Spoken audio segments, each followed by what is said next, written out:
So hello and welcome to this NPTEL course entitled 20th Century Fiction, where we're looking at Joseph Conrad's Heart of Darkness. So today will be the last lecture on this particular text, and we'll look at two sections and compare and contrast the two sections in terms of how that inform the larger narrative that we talked about in the text, the narrative imperialism, exploitation, human greed, and also alienation, commodification and alienation, the two symptoms which emerge out of merciless capitalism and merciless imperialism, which is the context of this particular story, which is one of Belgian ivory imperialism in Congo, as you know. So we're just looking at the section where Kurtz dies in Heart of Darkness. So that section needs to be studied in some detail in terms of what Kurtz says before he dies and what could that symbolically signify, because a large part of this novel is about symbolic signification. There aren't many literal things in this novel, so we're not really looking for a story over here. We're looking for symptoms, we're looking for psychological conditions, we're looking for emotional conditions. So as a result of which, those of you who have read the entire novel would know, it's a very, very difficult novel to read. It slows you down as a reader, it decelerates you, it defamiliarizes you. And as you mentioned already, this idea of deceleration and defamiliarization are very deliberate narrative techniques used by Joseph Conrad in terms of looking at the cognitive condition which Heart of Darkness dramatizes. Okay, so it's not really telling you a story. In that sense, it's an anti-story, it's an anti-novel.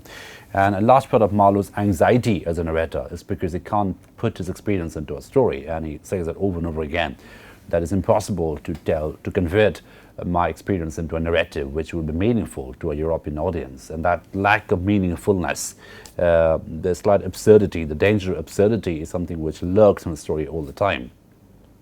Now, let's look at Kurtz's dying scene, the scene in Heart of Darkness where Kurtz dies. And what does it say right before he dies? And that one little line, it's sort of packed with a lot of meanings, and which is something which keeps coming up over and over again in any reading of Heart of Darkness, and also the different adaptations of Heart of Darkness as we've seen.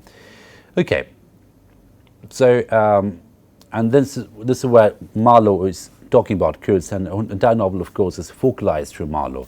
So we see the entire experience as focalized through Marlow's brain. So Marlow is a prism, Marlow is a camera, the movie camera, through which we see the story unfold in Heart of Darkness.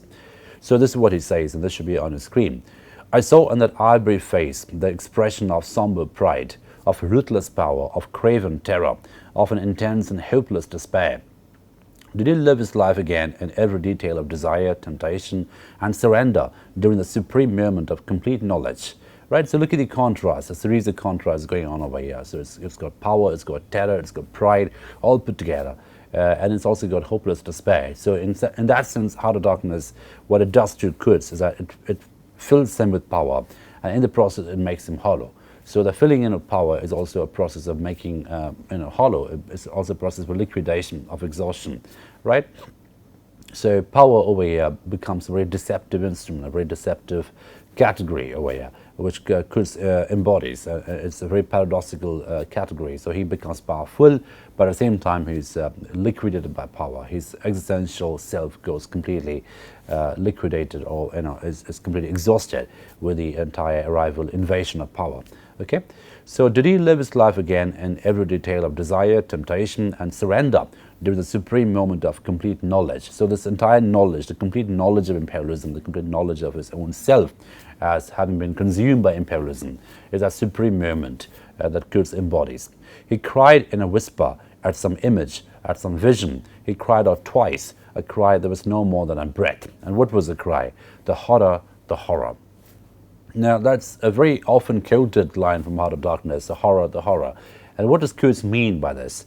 What does Kurtz signify when he says these things? The horror is obviously the horror of imperialism as seen by someone who becomes the instrument of imperialism. So Kurtz, of course, is a perfect instrument of imperialism, but at the same time, he becomes a threat because it becomes too perfect. So he completely appropriates and internalizes imperialism to the extent that he becomes ivory. And you find how the ivory image is used over and over again to characterize Kurtz. Right, so he becomes the tool, he becomes the commodity, he becomes the instrument, he becomes the material that is signified of imperialism over here. Okay, so the image, the particular line, the horror becomes a moment of self-acknowledgement. He's acknowledging his own hollowness, he's acknowledging his own surrender to the power of imperialism. And I use the word surrender quite ironically, because he notionally is a powerful man, Theoretically, he's a white imperialist. He's an all-powerful figure. But what he realizes through becoming powerful, the process of becoming powerful, is that this process of power is actually something which annihilates them, something which consumes them. Right? So when you consume power, it consumes you back. And that's the horror that Kurtz is talking about over here. The horror of hollowness, the horror of understanding that entire life that he spent as a human being has been at the service of in a process of commodification, a process of exploitation, a process of merciless exploitation. And that is the image of horror. That's the knowledge of horror that Kurtz is crying out over here. So interestingly, How to Darkness is about enlightenment, but the enlightenment is one not of illumination, is one of darkness. So you get the knowledge of your darkness, you get the knowledge of your nothingness to a certain extent, right? And that paradoxically is what gives you the only redeemable meaning about your life, that you actually know that you are nothing, that you are consumed by nothingness. That becomes only the sole redeeming figure in Kurtz. The fact that he ends up actually knowing the horror of imperialism. He doesn't become a fool. He doesn't really live a life of a fool. He wakes up and realizes what he's done is that of an act of horror, because it's become an act of exploitation, but also one of self-consumption. So it has this sort of quasi-cannibalistic quality, imperialism in Heart of Darkness. It cannibalizes Kurtz. It makes him eat himself up existentially and also materially. So he becomes a lean, eaten-out man. So there's this image of having been eaten out, having been annihilated by power. And that becomes the signifier of horror over here. The fact of the knowledge of exploitation, the knowledge of nothingness, knowledge of annihilation, self-annihilation. That's what he cries out twice. The horror, the horror. I blew the candle out and left the cabin. So again, it's very, very cinematic. So if you look at the visual narrative in Heart of Darkness, it's very cinematic in quality. So Kurtz says the horror, and then he dies. That's his dying word. And then immediately after, Marlow blows the candle out and leaves the cabin. The pilgrims were dining in the mess room, and I took my place opposite the manager, who lifted his eyes to give me a questioning glance, which I successfully ignored. He leaned back, serene, with that peculiar smile of his, sealing the unexpressed depth of his meanness. A continuous shower of small flies streamed upon the lamp, upon the cloth, upon our hands and faces. Suddenly, the manager's boy put his insolent black head in the doorway and said in a tone of scathing contempt, "Mr. Kurtz, he dead." Now, this particular line, again, is very loaded. It's the only time a non-European speaks in Heart of Darkness, an African speaks in Heart of Darkness. And obviously he speaks in very broken and stilted English. Mr. Kurtz, he dead. There's no verb, there's no sense of sophistication. It's just conveying an image, it's conveying a message in very, very broken English. And that is part of the very racist rhetoric used by Marlow and of course by Conrad in the context of his times to talk about the Africans and how the African appropriates English to convey a message. So Kurtz's dying report comes to them through this manager's boy, who just puts this insolent black head. So again, if you look at the adjective, insolent black head, very, very racially loaded. It's very racist by modern standards. The black head is just an object who comes to convey an image, convey a message. That's it. There's no degree of humanization, there's no degree of categorization given to that person. He just becomes a very, very convenient and effective messenger, an African messenger who comes and delivers a broken message with his insolent black head. So the degree of objectification and reduction is very, very important for us to understand. And of course, objectification or reification is a process that operates through reduction. So it reduces certain things.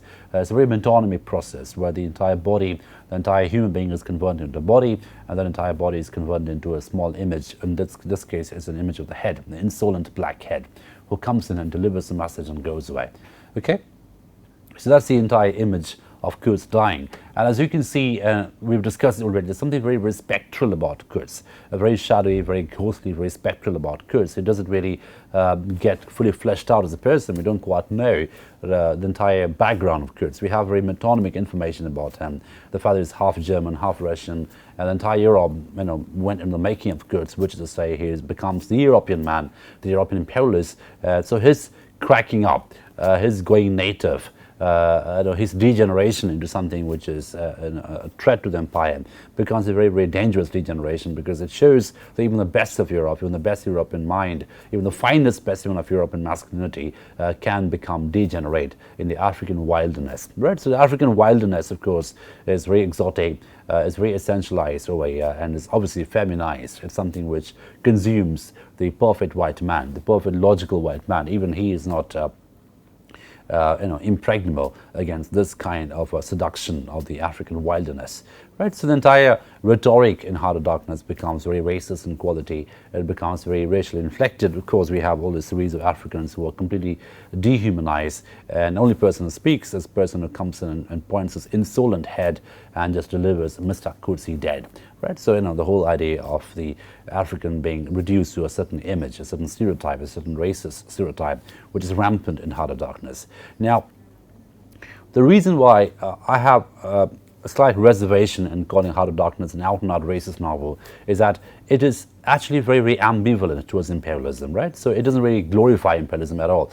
And not just that, it doesn't really glorify the white man. So the white man in Heart of Darkness is someone who's a bit of an idiot. He doesn't quite know what's happening. He's completely confused about what's around him politically, cognitively. He just becomes an embodiment of confusion, and he becomes an unknown. It becomes a very, very small instrument in the entire machinery of imperialism, white imperialism. So Marlow in Heart of Darkness is hardly a hero, and Kurtz, of course, is more of a hero, but then he becomes the anti-hero in that sense, because he becomes a threat, he becomes a danger, he becomes a degenerate in Heart of Darkness. It's something which is dramatized over and over again. Now, the next scene which I'm going to jump cut into in Heart of Darkness is the final scene where Marlow comes back to Belgium and goes to Kurtz's intended, the fiancée of Kurtz. And interestingly, if you take a look at the two female figures in Heart of Darkness, Kurtz's mistress in Africa, who is exotic, who is, excessive, exotic, and who is very, very bodied. So the entire characterization of the Kurtz's intended mistress in Africa is used through bodily markers. So it's very, very fleshy and mutable and hysteric. And in all these racist, sexist stereotypes which are used, she's hypersexualized and a characterization. In complete contrast to which, we have the very, very somber, magnificent, and very, very withdrawn female figure of Kurtz's intended or fiancée, who's obviously this white woman, who's very elegant, who's mourning Kurtz is dead, using a proper mourning costume. So she comes dressed up as a mourner. She's very elegant, and she's got all these very, very stereotypically white, elegant female markers which are used to characterize her. Now, it actually gets more complex than that. It doesn't really stay at the level of this blunt binary. And we'll see in a moment how Conrad actually makes it more complex, because when Marlow comes back to Belgium, he's expected to deliver a report, a posthumous report about Kurtz. And the only report that he can deliver is that Kurtz died as a hero. Kurtz died as a white hero, as a white man who's very, very glorious in his quality. And that's the only message that he can deliver to Kurtz's intended. So the point is, he cannot tell Kurtz's intended what really transpired, what really happened in the African wilderness, that Kurtz became degenerate, that Kurtz became a merciless mercenary, who turned his back to the empire, who actually became a problem to the empire, and who had to be essentially exterminated. So he can't tell that report. He can't give the authentic report to the European insider. And interestingly, the European insider happens to be Kurtz's intended, the female figure. So it actually becomes a broader narrative. What it actually shows us is that when the white man comes back from the site of conflict, he cannot deliver the authentic report. He cannot deliver the truthful report. He has to lie. He has to conform to the consumed narrative of glorification, civilization, heroism, etc. And if we take a look at that little narrative, it's something which is very, very correct geopolitically, given the current tensions we have in the world today, where when soldiers, for instance, come back from certain sites of geopolitical conflict, whether it's the Middle East or other parts of the world, they're not expected, they're not allowed to actually tell what really transpired, which is the horror of the war, the horror of exploitation, the horror of merciless exploitation. So in that sense, the entire image of the soldier is one of heroism, is one of self-sacrifice, is one of commitment towards a greater goal, whether the greater goal is fighting terrorism, the greater goal is establishing civilization, etc. But the point is, any site of conflict which has soldiers, which has human beings, in it, it also comes with a set of constraints, right? In a sense that soldiers can't come back and tell what really happened. And we can think of situations even closer to home where soldiers who are sent back from the enemy camps, they just become a symbolic instrument to goad on a particular narrative. So the soldier can't really speak, the soldiers aren't allowed, not given the agency to speak out, to really transpire, to really tell what really transpired in that particular setting. So Marlow, in that sense, becomes one of the earliest figures in fiction of the man who comes back from a site of conflict but cannot really tell what happened, cannot really tell what really happened to the European insider, who happens to be obviously a woman, a female figure, who can only consume the glorious narrative, the heroic narrative, the glamorous narrative about imperialism being a civilizing mission. Okay, so that's the entire setting in which that particular scene takes place. So let's just go there and see how that is described in Heart of Darkness. Okay, so this is the image of Kurtz's intended. This is the image that, when Marlow meets Kurtz's fiancée in Belgium, in Brussels, presumably, this is what, the entire scene is described as. And, and this is a description that should be on the screen at the moment. She struck me as beautiful. I mean, she had a beautiful expression. I know that a sunlight, can be a lie too, yet one felt that there's no manipulation of light, and pose could have conveyed the delicate shade of truthfulness upon those features. She seemed ready to listen without mental reservation, without suspicion, without a thought for herself. I concluded that I would go and give her back the portrait of those letters myself. So look at the way in which Kurtz's intended is described using markers of beauty, restraint, discipline, elegance, etc., in complete contrast to the excessive markers that were used to describe Kurtz's African mistress. Okay, so that binary is interestingly conveyed over here. Okay, and now if you take a look at the very performative quality of mourning that takes place in Heart of Darkness, when she appears, she turns up before Marlow dressed as a mourner, a very elegant mourner. It's very elegiac and very, very elegant. But before that, just take a look at some of the material signifiers in Heart of Darkness. Just before, and this is the image of Marlow waiting for the fiancé to come, presumably in her house, and she's just looking around and seeing what's around him. And this is what's around him, and this should be on the screen. The dusk was falling. I had to wait in a lofty drawing room with 3 long windows from floor to ceiling that were like 3 luminous and bed-draped columns. The bent gilt legs and backs of the furniture shone in indistinct curves. The tall marble fireplace had a cold and monumental whiteness. A grand piano stood massively in a corner with dark gleams on the flat surfaces like a somber and polished sarcophagus. A high door opened, closed, I rose. So, the whole idea of the polished sarcophagus, and before that a grand piano, and before that a marble fireplace, very, very European signifiers of nobility, of very, very solid European bourgeoisie, that kind of a setting, right? So, it's like very, very privileged, markers of wealth, markers of privilege, markers of whiteness, for the matter. And that's an all-white space, and all these markers are also very, very white, which is a complete contrast to the delayed decoding that Marlow experienced in Africa and Congo, where I didn't have a clue, cognitively speaking, of what was around him, whether it was arrows coming at him, whether it's the River Congo, whether he was being attacked by people, he had no clue. And now contrast that to the very, very solid material markers of wealth and privilege that Marlow is experiencing over here. And now we have the scene in which Kurtz's intended comes and gets a report from Marlow about Kurtz dying, and then the question she would ask him is, what were his dying words? And this is something which will become very, very dramatic. She came forward, all in black, with a pale head, floating towards me in the dusk. She was in mourning. It was more than a year since his death, more than a year since the news came. She seemed as though she would remember and mourn forever. She took both my hands in hers and murmured, I had heard that you were coming. I noticed she was not very young. Not girlish. She had a mature capacity for fidelity, for belief, for suffering. The room seemed to have grown darker, as if the sad light of the cloudy evening had taken refuge on her forehead. This fair hair, this pale visage, this pure brow seemed surrounded by an ashy halo from which her dark eyes looked out at me.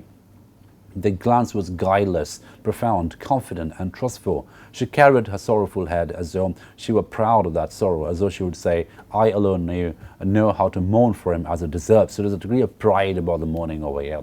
It's been more than a year, but we're told that she's still mourning for him because it seems to be the elegant, romantic thing to do. Okay, but now the questions that Marlow is subjected to become very, very interesting. And she tells Marlow, and this should be on the screen, "You knew him well," she murmured after a moment of moaning silence. "Intimacy grows quickly out there," I said. "I knew him as well as it's possible for one man to know another." "And you admired him," she said. "It was impossible to know him and not to admire him, was it?" He was a remarkable man. And look at the rhetorical quality of the question. It is impossible to know him and not admire him, was it? So the answer is embedded in the question already, and that's a part of the entire narrative over here. Marlow doesn't have an option to say no. Marlow doesn't have an option or the agency to give the authentic report. He cannot really say to her that Kurtz was a merciless mercenary, Kurtz was an exploiter. He can't say that. He has to conform to the narrative that a white man in the colony, in the empire, in the wilderness of the empire, must be a glamorous hero, must be someone worth admiration. That's the only narrative available to him as a reporter of the empire, as a reporter of the horrors of the empire. And therein lies the heart of darkness, therein lies the darkness in the heart of darkness, the fact that he cannot convey the real knowledge, he cannot convey the real experience to the European insider, okay? He was a remarkable man, I said unsteadily, that before the appealing fixity of a gaze that seemed to watch for more words on my lips, I went on. It was impossible not to love him, she finished eagerly, silencing me into an appalled dumbness. So again, look at the way in which the narrative is already constructed, right? So she already knows, she has already said the narrative that it's impossible not to love him. So Marlow can't even complete his sentences. He doesn't even have the agency to complete his sentence. So he says it was impossible not to, and then she fills in by saying love him, right? So, you know, Kurtz must be lovable. Kurtz must be admirable. Kurtz must be someone worthy of reverence, worthy of worship all the time. And it's very, very important for the purpose, for the broader narrative of the empire, that a white man must always be worthy of admiration, because that's his job as a white man. He's civilizing that. So what this particular scene reveals very, very interestingly is the lack of agency suffered by Marlow. It can't really tell, it's not allowed to tell what really happened. Even before he finishes the sentence, adjectives are filled in for him by the intended of Kurtz. Okay, how true, but when you think that no one knew him so well as I had all this noble confidence I knew him best.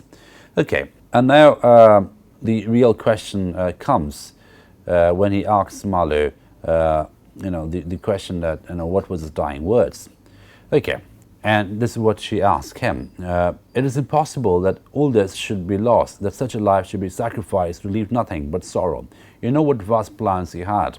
I knew of them too. I could not perhaps understand, but others knew of them. So again, look at the sexism over here, the embedded, innate, internalized sexism, that a white man knows things that a woman can't. He had great plans, grand plans that I as a woman have no access to. But then I understand how great he is. That's the entire narrative dished out over here. I could not perhaps understand, but others knew of him. Something must remain. His words, at least, have not died. His words will remain. I said, of course, Marlow means the words that he heard, the horror. And there's a dramatic irony over here at play. We know, Marlow knows, but she doesn't know. But the more sinister thing is, she doesn't want to know. She wants to know the consumed truth. She wants to know the commonly consumed truth, which is Kurtz must be a hero, Kurtz must be a romantic hero, Kurtz must be the perfect agent of the empire, right? So no other interpretation, no other narrative is allowed, okay? Right.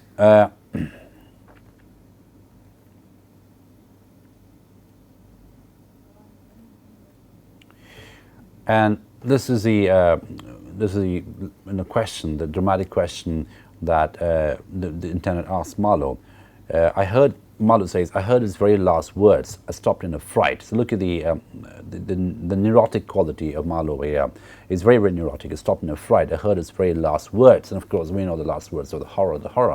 And that's what's freezing him. He can't even re-experience it. It was so horrifying for him.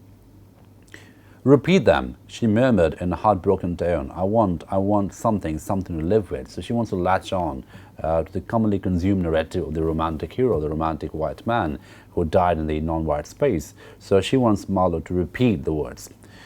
I was on the point of crying at her. Don't you hear them? The dust was repeating them in a persistent whisper all around us, in a whisper that seemed to swell menacingly like the first whisper of a rising world. The horror, that was a dying word, and everything around him, the atmosphere around him was screaming that to Marlow. He was re-experiencing that, the entire experience of hearing the words, the horror. His last words, his last word to live with, she insisted. Don't you understand? I loved him. I loved him. I loved him. Look at the performative quality over here, the performative quality of mourning, and the very stereotypical romantic narrative. I loved him. I loved him. I loved him. There's a crescendo to it. There's a climatic quality to it. And it's like she's telling Marlow what to say, and Marlow doesn't have any other option apart from saying what she wants to hear.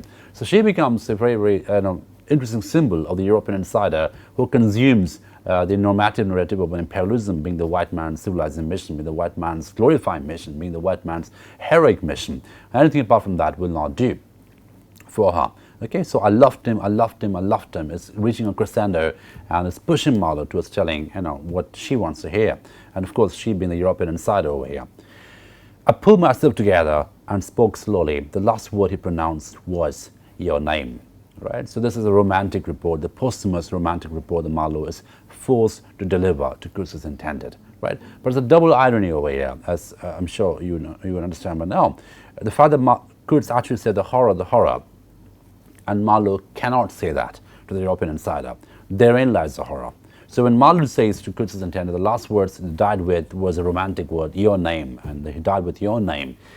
In that sense, he's actually right, because she is the horror.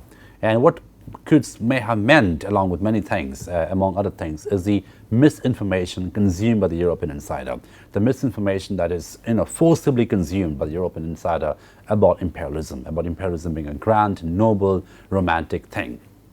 So in that sense, her name, or the symptom that she stands for, the symbolic significance that she embodies, is the horror that Kurtz had died with. So in that sense, it is actually a truthful report, but of course that's lost in her because she's forcibly consuming, excuse me, the romantic report that she wants to consume. So it's a very, very complex narrative at play over here. Kurtz had died with the words the horror, which is about the hollowness of imperialism, the hollowness, the cannibalistic quality of imperialism and the effect it has on the white man. It makes him a beast, makes him a mercenary, makes him an instrument, completely dehumanizes him. And the knowledge of dehumanization, that is a horror in Heart of Darkness. Now when Marlow comes back to Brussels, he is forced to tell a romantic report, give a romantic report to Kurtz's elegant mourner, elegant fiancé. And he can't tell anything apart from what she wants to hear, which is he died with your name on his lips, which is a very romantic report about the nobleman dying with the with the name of the loved one who was the insider over here. But the macro narrative over here is interesting because that is part of the horror. When her name becomes the horror, because she stands for the horror, she stands for the misinformation, she stands for the complete ignorance about imperialism, the very forcible and very, very consumed ignorance, very, very happily consumed ignorance about imperialism.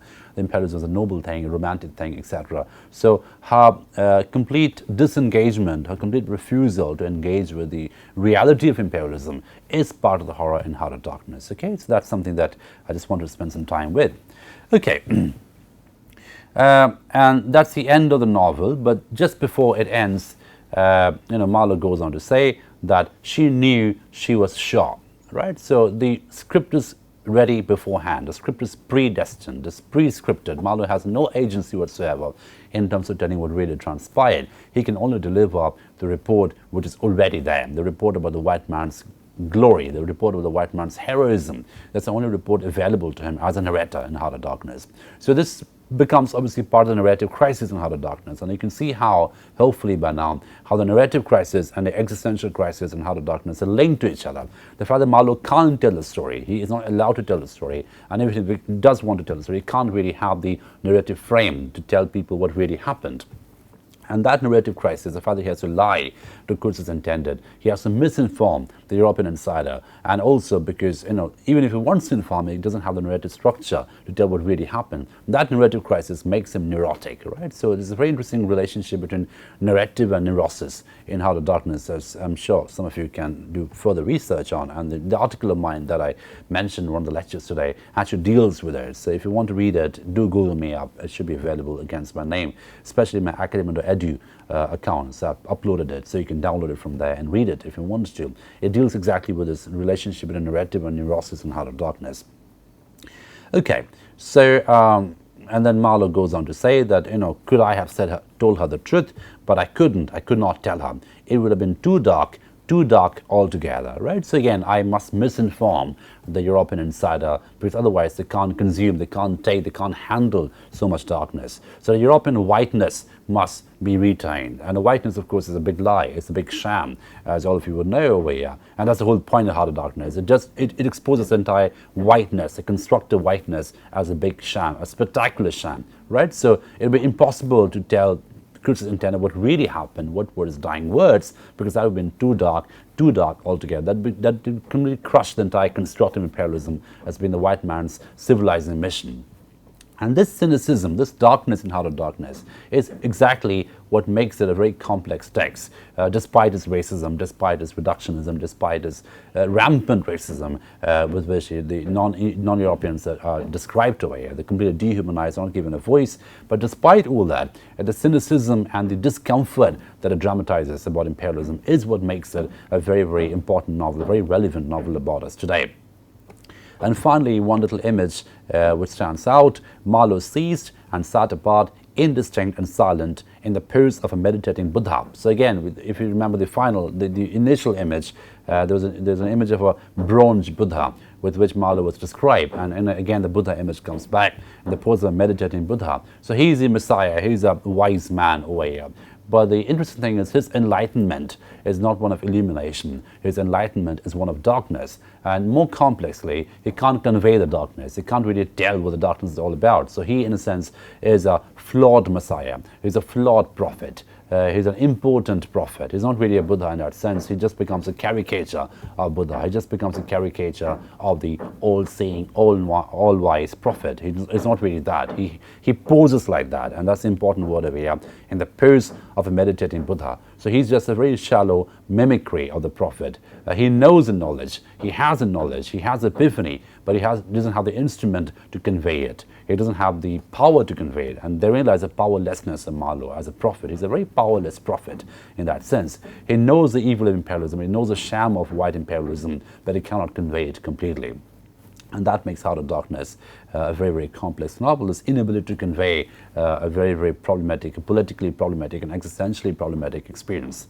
Nobody moved for a time. We've lost the first of the ebb, said the director suddenly. I raised my head. The offing was barred by the black bank of clouds, and the tranquil waterway leading to the uttermost ends of the earth flowed somber under the overcast sky, seemed to lead into the heart of an immense darkness. So the final atmospheric condition in Heart of Darkness, it sort of connects Thames with the Congo.